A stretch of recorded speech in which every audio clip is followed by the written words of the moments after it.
देश के करोड़ों प्रोविडेंट फंड यूजर्स के लिए कर्मचारी भविष्य निधि संगठन यानी कि ईपीएफओ बड़ा तकनीकी बदलाव लेकर आ रहा है। संगठन अपने पुराने डिजिटल ढांचे की जगह नए सेंट्रलाइज्ड आईटी इनेबल्ड सर्विसेज यानी कि साइट्स प्रोजेक्ट के तहत कई बड़े बदलाव करने जा रहा है। इसका मकसद दावों के निपटान को तेज, पारदर्शी और ज्यादा ऑटोमेटिक तरीके से चलाना है।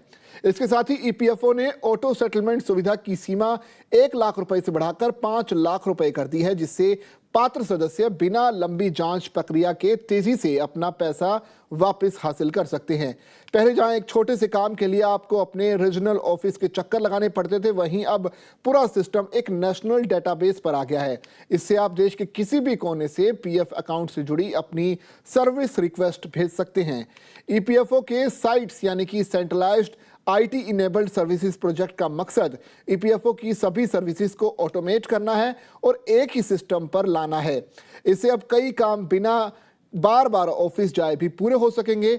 ऐसे में सवाल यह है कि आखिर साइट सिस्टम है क्या।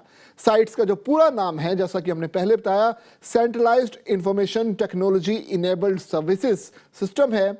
इसे ईपीएफओ की डिजिटल सेवाओं को आधुनिक बनाने के लिए तैयार किया गया है। नए प्लेटफॉर्म के जरिए दावों की प्रोसेसिंग तेज होगी, रिकॉर्ड ज्यादा सुरक्षित रहेंगे, डेटा का जो केंद्रीकृत प्रबंधन है वो होगा, सदस्य सेवाओं में ट्रांसपेरेंसी बढ़ेगी और डिजिटल सत्यापन भी आसान होगा। ये ईपीएफओ के डिजिटल बदलाव की दिशा में सबसे बड़ा कदम है।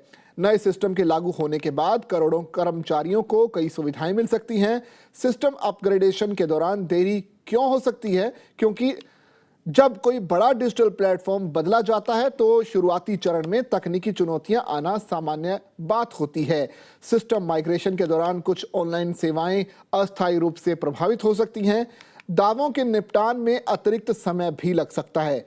पोर्टल पर लॉगिन या फिर वेरिफिकेशन संबंधी समस्याएं भी आ सकती हैं। हालांकि ईपीएफओ का दावा है कि यह केवल अस्थायी स्थिति होगी और लंबी अवधि में सदस्यों को इससे बड़ा फायदा मिलने जा रहा है।